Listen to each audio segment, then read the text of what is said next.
या योजनेतील पात्र महिलांना महिन्याला विजयराव 1,500 रुपये, वर्षाला 18,000 रुपये आमचं सरकार देणार आहे.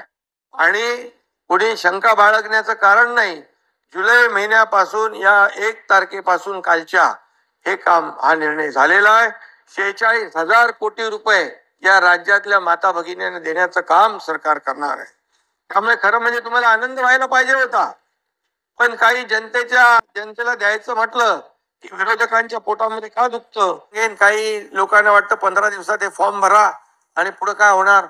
तर त्याच्यामध्ये मी खुलासा करू इच्छितो, जो आपल्याकडे जुना डेटाबेस आहे त्याची सगळी माहिती घेऊन आपण त्याच्यावरती ज्यांचं आहे, जे बीपीएल खाली आहेत 2.5 लाखापेक्षा ज्यांचं उत्पन्न कमी आहे त्यांचा आपण तात्काळ त्यांचा डीबीटी त्यांच्या खात्यात जमा करू.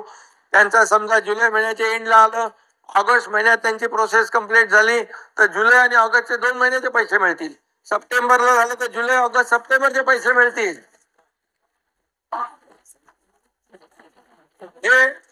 आणि त्याच्यामध्ये कोणीही आमच्या बहिणींकडून कोणीही सरकारी कर्मचारी असेल, कोणी असेल त्यांनी पैसे घेण्याचा प्रयत्न केला त्याला सस्पेंड करून जेलमध्ये टाकून देऊ.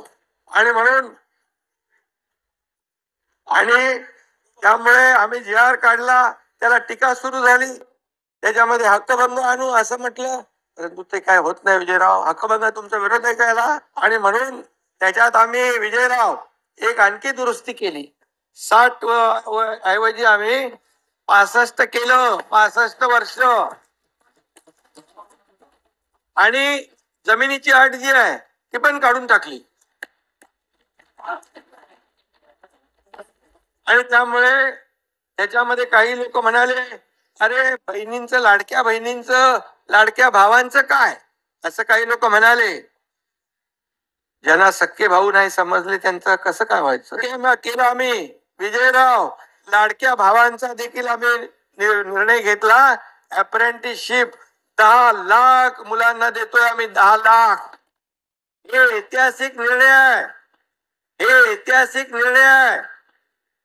6,000, 8,000, 10,000 रुपये महिन्याला.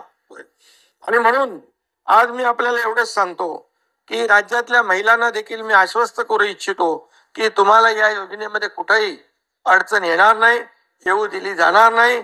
कुणी विचार करण्याची आवश्यकता नाही की 15 दिवसात नाही भरलं तर योजना गेली. आम्ही सगळे भाऊ आपल्या सोबत आहोत या ठिकाणी मी आपल्याला खात्री देतो.